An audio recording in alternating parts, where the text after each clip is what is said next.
Good afternoon, sports fans. I'm Emyli Creekmore, and I've got your Tuesday sports news. Starting off on the hardwood, the number 7 ranked women's volleyball team went 1-1 this past weekend on the road. They traveled to Fort Hays State on Friday, where they beat the Tigers 3-0, adding them to their collection of sweeps. UCO had a quick turnaround, where they then traveled to number 4 ranked Nebraska Kearney Saturday afternoon and ultimately came up short, losing 1-3 on that series. UCO's Caitlin Parrott was named this week's MIAA Volleyball Defensive Player of the Week. The junior leads the country in digs per set, averaging 6.04 digs per match this season. The Broncos will travel to Arkansas Fort Smith tomorrow evening.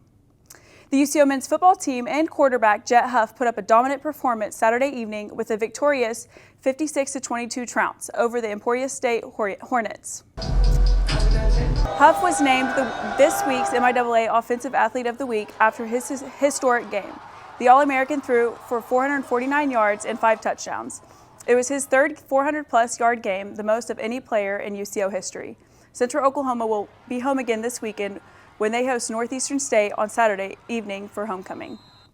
Now over to the green, the UCO men and women's golf teams wrapped up the final rounds of their tournaments earlier this afternoon. The men's golf team finished first overall in the Missouri Southern State Fall Invitational with a final score of 10 under par. Baylor Bostic finished first individually for the Broncos and first overall in the tournament with a final 4 under par through 3 rounds. Bryant Polhill finished second, Nicholas Canales finished 5th, and Rhett Hughes finished 7th individually. This is the 3rd out of 4th tournament this season UCO has won. They wrap up their fall season next week in Texas, where they will compete in the DBU Classic. The UCO women's golf team wrapped up their final tournament of the season, finishing 3rd overall in the regional preview at St. Joseph's Country Club. Central Oklahoma finished both rounds with a final score of 52 over par. Grace Hall led the way for the Broncos, finishing in 3rd place individually with a total 8 over par for both rounds.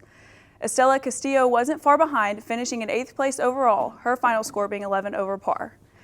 And finally, after what felt like an extremely long 4-month offseason, the NBA kicks off the start of the 2025-2026 season tonight. Defending champions, the Oklahoma City Thunder, have their season opener tonight at the Paycom Center, where they will host Kevin Durant and the Houston Rockets with tip-off to begin at 6:30 p.m. Prior to the game, the Thunder will have their first ever ring ceremony and raise their championship banner, officially marking the start to a new basketball season. Phil, Abby, are you guys going to be catching the game tonight? Oh, yeah, I will for sure be watching the game. What about you, Emily? Oh, yeah, I'm actually going, so I need to be on my way, right now. Excuse you? Yeah, go away. We don't like you anymore. We're jealous. Coming up, does Earth have an extra moon? And Sam will have your last look at weather. Don't go anywhere.